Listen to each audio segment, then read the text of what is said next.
Welcome back to episode 3 of Warden'sWrathSMP, and today we're going to start off with what I said I would do in the previous episode, which is making an end shop. Let's jump right into a time lapse.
I know the end shop is not impressive, but um, I don't really want to make it big and impressive because it's just a little shop to sell and stuff.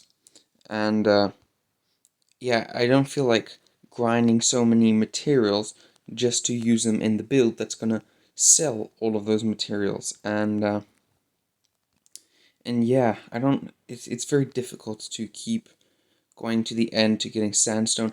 I did recently learn that I think you can smelt coarse fruit, and then it gives you popped coarse or whatever. And with that, you can craft purple blocks, I think. But even that's gonna take a lot of, I don't know, coal or whatever I used to burn the coarse fruit, so that's not handy. So it's just gonna be a small little shop, and I've done some work off camera fixing up the shop because I didn't find it very even. So that is all fixed up. I'll show you at the very end of this episode. This won't happen. Let me show you a clip of me building the roof instead. Spider-Man! Do you see that jump? Wasn't it amazing? Oh, div, a witch hit me, a witch hit me. But right now we're going to focus on something else, which is my mob farm. My mob XP farm. Here you can see it. Right now it's just oak. I mean, not oak, sorry, jungle. It's jungle, and it's not impressive. Here, as you can see, it's just jungle wood, and I've got this carpet to prevent iron golems from spawning here. And it's just this big structure. And if you look carefully, you'll notice that it's not as wide as any normal classical mob farm you'll find. And that's because this is a bit different design that I've created. So what the first thing is that you should notice is it's a lot thinner. And the reason for that is because I haven't used that trapdoor method so that mobs think it's a whole block and they go walk and then they fall down. No, I'm using a different system where I just wait for a few mobs to spawn, then I tap a button there. As you can see, there's redstone here.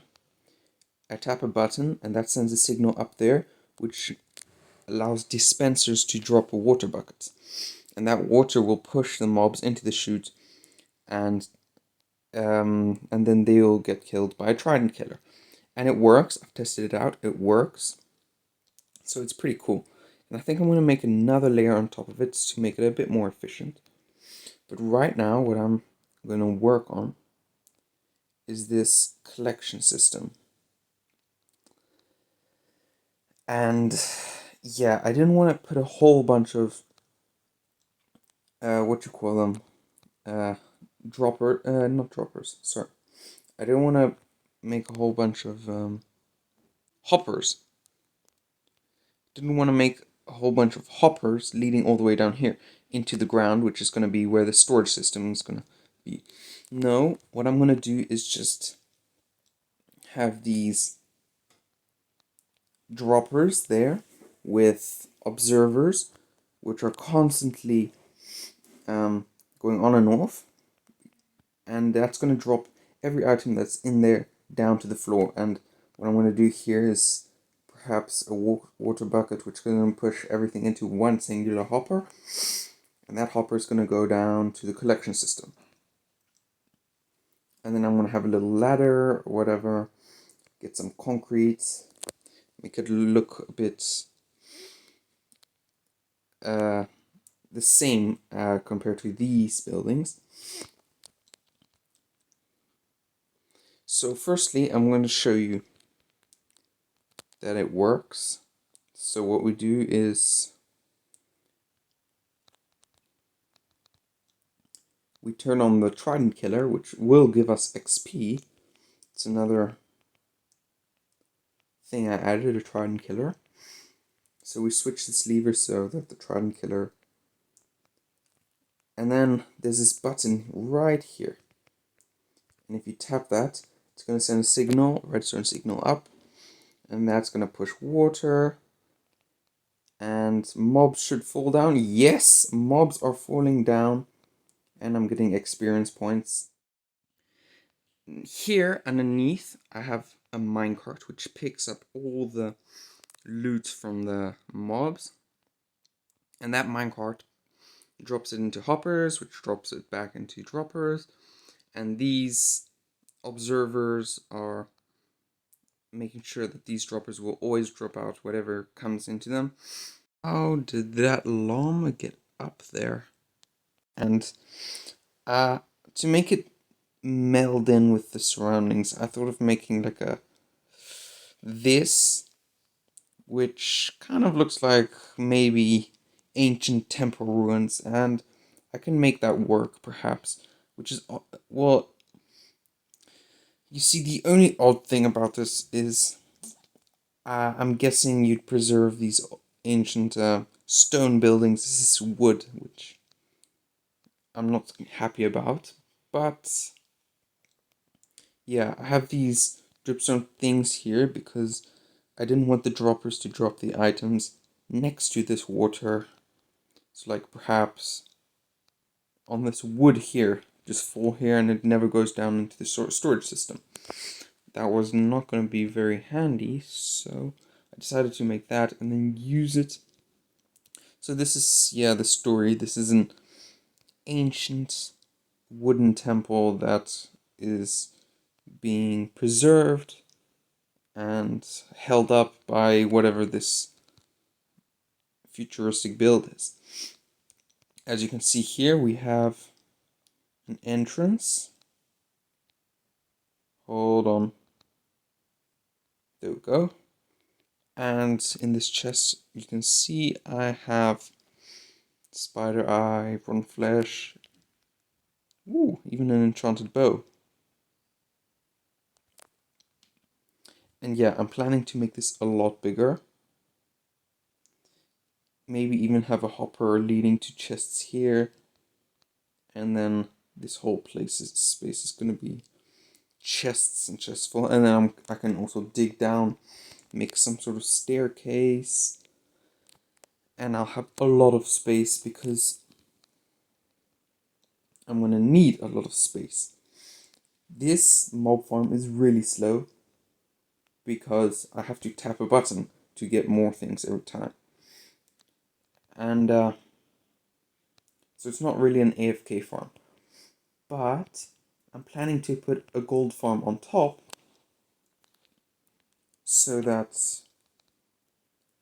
I can AFK to get XP at least. But the problem about gold farms is there are a lot of golden swords that piglins drop, and yeah, I think I'm gonna make like a whole furnace system down there. Anyway, up to now everything is great. I'm gonna make another layer of this mob farm, whatever, and then at the very end, like, decorate it with leaves or whatever to make it give it a bit more of an weathered look. Yeah. So I'm gonna do that first. Make another layer on top. I think I'm gonna need more dispensers, buckets, redstone, and then we're good. As you can see, there's now a second layer above, and this is, I think, how big I want the mob farm to be, so I'm not going to expand it anymore. And yeah, I think I'm going to make a gold farm on top of there. In the next episode, we can decorate this to make it look nicer. Maybe a few more hanging lanterns, like over here. There you see one right there. Like hanging lanterns there, or maybe glowberries. Glowberries can be also nice. Maybe vines hanging, some nice leaves curling around this build. I think that will make it look nicer. I have to admit though, this looks a tiny bit cramped, so from now on I'm not going to make builds this close to each other. But this kind of makes sense though, like an ancient wooden temple thingy, whatever, restored, recovered, whatever. I don't know, just kept whole. And yeah. Once the leaves are there, I think it'll look better. So yeah, that's what we're gonna do next episode. This was it for this episode today. Thanks so much for watching. I really hope you enjoyed, and yeah, this is really cool. We have this little storage system down here to collect all the loot we are gonna get.